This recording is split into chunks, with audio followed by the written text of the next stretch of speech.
Des brûlures d'estomac qui durent. Une perte de poids inexpliquée. Une fatigue inhabituelle. Et si ce n'était pas juste un problème digestif banal?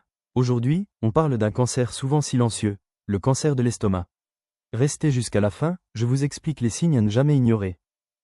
Le cancer de l'estomac, aussi appelé cancer gastrique, se développe à partir de la muqueuse qui tapisse l'intérieur de l'estomac. Il évolue souvent lentement, et au début, il peut ne provoquer presque aucun symptôme. C'est pour cela qu'il est souvent diagnostiqué tardivement. Voici les symptômes qui doivent vous alerter, surtout s'ils persistent plus de quelques semaines. Douleur ou brûlure persistante à l'estomac. Sensation de lourdeur après de petites quantités. Perte d'appétit. Perte de poids inexpliquée. Nausées ou vomissements répétés. Fatigue inhabituelle. Selle noire ou vomissement avec du sang.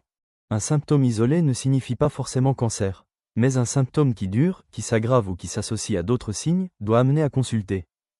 Certains facteurs augmentent le risque de développer un cancer de l'estomac. Infection par la bactérie Helicobacter pylori. Tabagisme. Alimentation très salée ou fumée. Antécédents familiaux. Gastrite chronique. Âge supérieur à 50 ans. La bonne nouvelle? Certains de ces facteurs peuvent être contrôlés. Le diagnostic repose principalement sur une endoscopie digestive. C'est un examen qui permet de visualiser l'intérieur de l'estomac et de réaliser une biopsie. Plus le cancer est détecté tôt, meilleures sont les chances de traitement et de guérison. Peut-on prévenir? Oui, il est possible de réduire le risque. Traiter Helicobacter pylori. Réduire la consommation de sel. Manger plus de fruits et légumes. Éviter le tabac. Consulter en cas de symptômes persistants. Écouter son corps, ce n'est pas dramatiser. C'est parfois détecter tôt et sauver sa vie. Si cette vidéo peut aider quelqu'un autour de vous, partagez-la. Abonnez-vous pour plus d'informations fiables sur le cancer et la prévention.